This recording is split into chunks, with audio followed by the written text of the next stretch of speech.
Let's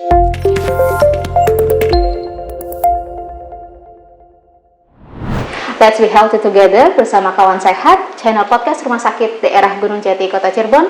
Bersama saya Linda, host yang akan memandu jalannya podcast kali ini.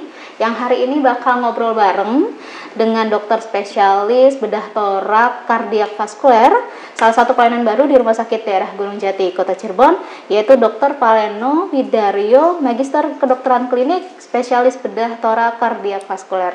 Halo dokter, apa kabar dok? Halo, assalamualaikum. Waalaikumsalam. Sehat dok? Alhamdulillah Ya, sehat. sehat-sehat selalu ya dok ya. Amin.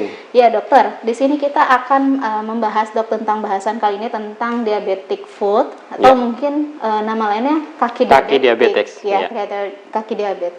Nah mungkin kawan sehat di sini dok masih belum Familiar dok tentang kaki diabetes. Boleh dijelaskan nggak dok tentang pengenalan itu bahwa kaki diabetes itu apa dan lain-lain? Oke. Dokter. Bismillahirrahmanirrahim. Terima kasih Mbak Linda untuk undangannya di forum podcast Rumah Sakit Gunung Jati. Jadi yang pertama kita mau menginfokan atau istilahnya membagikan informasi mengenai apa itu kaki diabetes dan kenapa ini menjadi penting. Karena yang pertama bahwa Indonesia ini sekarang kecenderungan untuk konsumsi dari gulanya cukup tinggi, mulai dari anak kecil sampai dengan mungkin yang usia udah lanjut, sehingga angka kejadian diabetesnya hampir tiap tahun meningkat. Dan salah satu efek samping atau target organ istilahnya kita adalah vaskuler atau pembuluh darah. Pembuluh darahnya itu ada dua yang menjadi target daripada penyakit diabetes. Ketika gula darah itu sudah di atas 200 mg per desiliter, dia akan mengenai atau merusak, kita sebut dengan istilahnya endotel, itu bisa menyerang dua jenis pembuluh darah yang besar dan pembuluh darah yang kecil. Pembuluh darah yang besar itu istilahnya makrovaskuler dan pembuluh darah yang kecil itu mikrovaskuler. Salah satu yang menjadi concern kita adalah baik makro maupun mikro. Contoh mikrovaskuler adalah kerusakan pembuluh darah retina pada pasien-pasien dengan diabetes atau istilahnya diabetik retinopati. Sementara kita berfokus pada kelainan kaki diabetes, di mana kelainan kaki diabetes ini adalah salah satu penyebab tidak hanya kecacatan pada pasien diabetes, tapi juga penyebab pada kematian. Karena pasien diabetes pada akhirnya dia harus kehilangan kaki, tidak bisa melakukan aktivitas, sampai dengan kematian karena infeksi yang begitu. Itu ya dok? Iya. Dampaknya gitu ya dok? Dampaknya. Karena selain itu, mungkin banyak dari kita yang pernah mendengar, ada diabetes kemudian kena serangan jantung. Itu salah satu efek daripada, ya, jadi dia adalah mikrovaskulernya yang kena, yaitu pembuluh darah koroner. Kalau di otak dia berisiko jadi stroke, kalau di pembuluh darah dia berisiko menjadi jantung, menjadi serangan jantung. Itu salah satu faktor risiko. Sementara untuk diabetic foot ini seolah-olah hanya terabaikan karena dia tidak langsung serta-merta mengancam jiwa. Karena untuk timbul sampai dengan kematian relatif lebih lama. Range-nya betul. Dan biasanya perawatan yang rutin biasanya menghasilkan outcome atau hasil yang cukup bagus. Cuma memang pengenalan di masyarakat yang kurang. Karena kadang pasiennya datang ke kita sudah dalam kondisi yang cukup lanjut, sehingga kita gitu untuk dicegah. Jadi kita tidak bisa berbuat banyak begitu. Ya, dok, kalau misalnya tadi seberat itu dampaknya ya dok ya. Nah, biasanya itu disebabkan dari apa dok? Jadi pada pasien dengan diabetic foot, pada saat gula darah itu tinggi di atas 200, dia akan mengalami gangguan dari tidak hanya pembuluh darah, tapi juga sensorik. Sensorik itu sarafnya.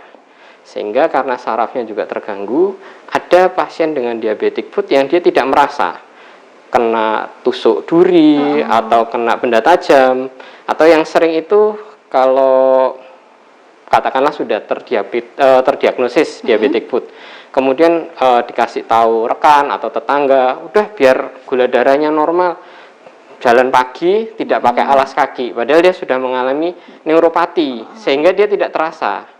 Karena dia tidak terasa, kena batu yang tajam, baal ya, bahasa awamnya adalah baal, ketika ini tidak terasa sampai dengan kemudian timbul infeksi di bawah kulit atau sampai dengan tulang, baik mulai dari selulitis di bawah kulit sampai dengan tulang, osteomielitis. Lah kalau timbul seperti itu perawatannya jauh lebih susah, memerlukan perawatan di rumah sakit dan kadang kita harus bersihkan agresif. Begitu. Akhirnya nanti pasiennya harus memilih apakah dia life saving atau limb saving. Karena beberapa pasien ketika leukositnya sudah tinggi, kita nggak mau harus kita lakukan pemotongan organ. Nah, betul. Nah, di situ nanti dilema yang kemudian timbul. Begitu. Nah, kalau misalnya untuk yang kawan sehat yang ada di rumah, mungkin bisa dilihat dari tanda-tandanya, Dok. Misalnya orang awam mungkin dia nggak tahu kalau dia punya penyakit diabetes, gitu ya, Dok ya. Mungkin bisa dilihat tanda-tandanya seperti apa ya, Dok ya? Tanda-tanda, gejalanya. Iya.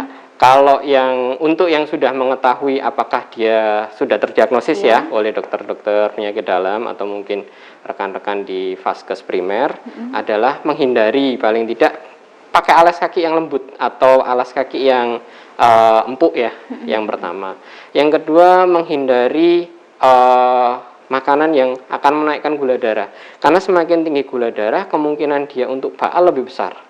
Yang pertama. Yang kedua, kita harus lihat kontrolnya harus teratur. Kontrol akan gula darahnya harus teratur. Dalam artian dia kalau sebisa mungkin gula darahnya tidak terlalu naik turun. Stabil. Ya, HbA1c dalam target. Kenapa? Karena kalau dia naik turun sama seperti kayak orang ujian. Ketika dia mau kontrol ke dokter penyakit dalamnya besoknya, malamnya dia puasa 3 hari kemudian, sehingga ketika kontrol hasilnya gula darahnya normal, tapi HbA1c-nya itu naiknya tinggi sekali. Kenapa? Karena di luar dia kontrol, makannya tidak diatur. Begitu. Terus yang kedua, menghindari penggunaan alas kaki yang keras atau memang menggunakan tanpa alas kaki. Nah, itu yang lebih berbahaya buat kita. Selain itu juga kalau sudah mulai terasa baal. Karena pada pasien diabetes itu biasanya ada 2. Apakah dia terasa baal, tidak terasa sama sekali, atau pasiennya seperti kalau orang Jawa bilang wedangan. Jadi terasa panas kakinya, seperti kesiram air panas. Nah, kalau yang tipe kedua biasanya dia lebih aware karena terasa nyeri. Kalau yang tipe pertama dia tidak terasa nyeri. Begitu. Jadi karena itu selain itu bila memang ada perubahan daripada bentuk kaki, mungkin sebaiknya segera kontrol ke Rumah Sakit Gunung Jati ya. Secara fisiologis bentuk kakinya berubah atau gimana, Dok? Ya, jadi pada pasien dengan diabetic foot dia akan mengalami apa yang disebut dengan Charcot foot ya. Jadi mengalami tanda kutip seperti keropos tulangnya, sebenarnya kakinya berubah. Jadi secara fisik beda. Beda. Gitu. Tidak, jalannya tidak seperti dulu. Berarti lagi. Mungkin bisa jadi sebagai tanda ya, Dok. Bisa jadi menjadi. Tapi memang kondisi ini kadang kalau untuk orang Indonesia tidak terlalu terasa. Oh, tidak terlalu terasa. Iya, karena mungkin aktivitas fisiknya juga besar segala macam. Jadi mungkin karena juga keseharian kita tuh nggak begitu aware terhadap kaki ya, Dok. Mungkin kalau yang kawan sehat di sini yang di rumah biasanya kan aware terhadap kondisi yang ada di dalam tubuh secara kelihatan, tapi mungkin kalau kaki kan mungkin jarang tersentuh ya, Dok. Betul, kaki jarang tersentuh. Kemudian mungkin anggapannya saya udah tua, mungkin memang agingnya atau penuaan seperti itu, padahal belum tentu. Bisa jadi itu merupakan kayak ini nggak sih, Dok, kayak seperti rematik gitu, mirip-mirip gitu nggak, Dok? Ya bisa seperti itu, tapi memang mekanisme yang menimbulkan berbeda. Beda. Karena kalau rematik kan kemungkinan besar, bukan kemungkinan besar, memang karena ada masalah dengan persendian yang terkait dengan imunologis. Sementara kalau diabetic foot biasanya dia tidak ada kelainan itu, sehingga murni karena diabetiknya. Pada kasus seperti ini kita biasanya juga melakukan konsultasi atau rawat bersama dengan teman-teman ortopedi untuk perbaikan dari struktur tulangnya. Sementara kita melakukan perbaikan dari segi pembuluh darahnya.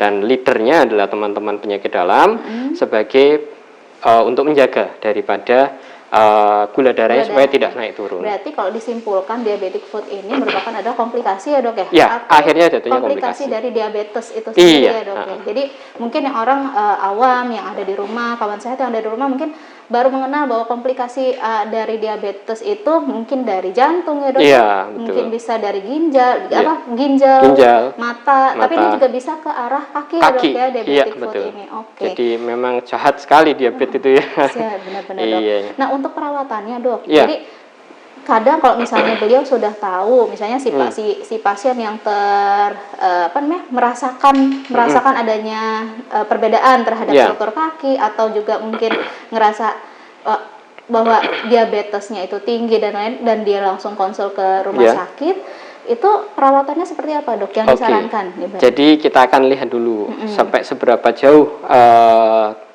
kerusakan yang sudah ditimbulkan ya. Kemudian kita evaluasi juga apakah gula darahnya itu naiknya terlalu tinggi, turunnya terlalu rendah, dan seterusnya. Kalau kita lihat evaluasi kakinya, apakah masih terasa atau tidak. Kalau masih terasa, kemudian kita lihat apakah dia ada kapalan atau istilahnya kita dengan ulkus malperforan. Karena kapalan bisa jadi kapalan pada pasien diabetik itu sesuatu yang harus diwaspadai, karena ulkus malperforan itu jadi dia weight bearingnya atau tumpuannya berubah, biasanya seperti itu. Berarti jaringan di dalam? Iya, jaringan di bawahnya itu berubah. Nah, kemudian karena dia mungkin sering berjalan tanpa alas kaki dan seterusnya, timbul port de entry, masuk kuman dari situ, sehingga kapalnya akan nutup kumannya untuk keluar, tanda kutip ya. Jadi kita harus buka kapalnya, kita keluarkan semuanya, dan kita mungkin memerlukan foto untuk lihat evaluasi tulangnya bagaimana, masih bagus atau tidak.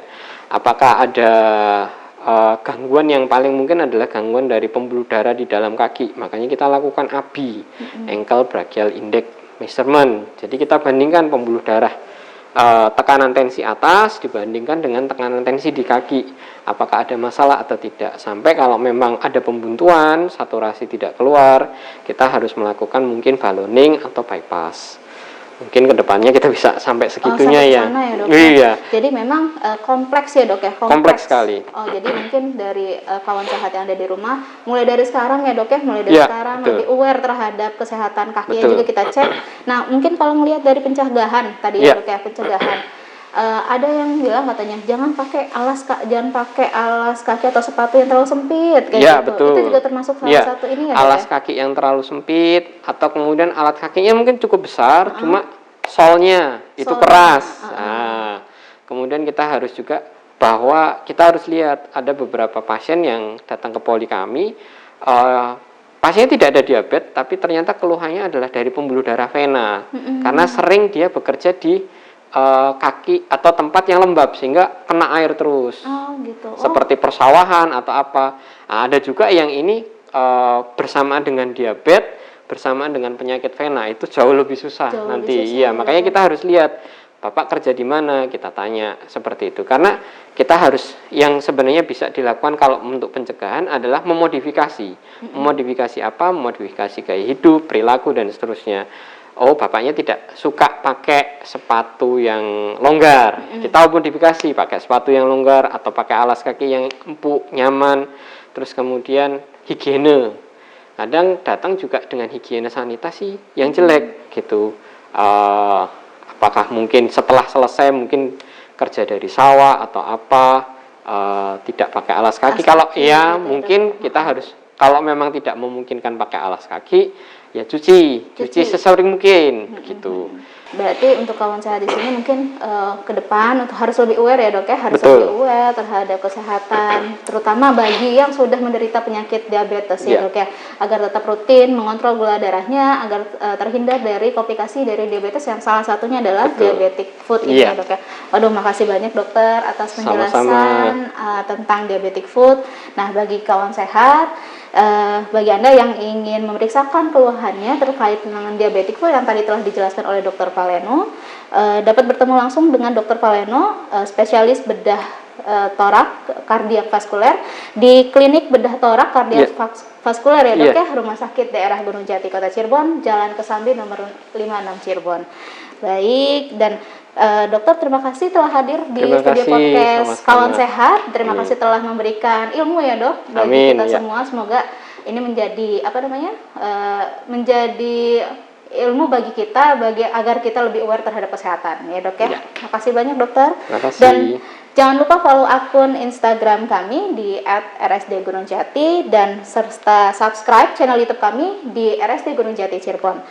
Jangan takut ke Rumah Sakit Daerah Gunung Jati Kota Cirebon karena kita telah melaksanakan protokol 5M serta telah melaksanakan screening ketat pengunjung, pembatasan pengunjung, pemisahan pelayanan zona COVID dan non-COVID, serta kita semua telah melaksanakan vaksinasi pegawai. Kawan sehat, perlu kami informasikan bahwa episode podcast kali ini spesial karena dalam rangka memperingati hari ulang tahun Rumah Sakit Daerah Gunung Jati Kota Cirebon yang ke-100. Dan kawan sehat, sampai bertemu di episode selanjutnya. Saya Linda mohon pamit. Let's be healthy together. Salam sehat dari Rumah Sakit Daerah Gunung Jati Kota Cirebon.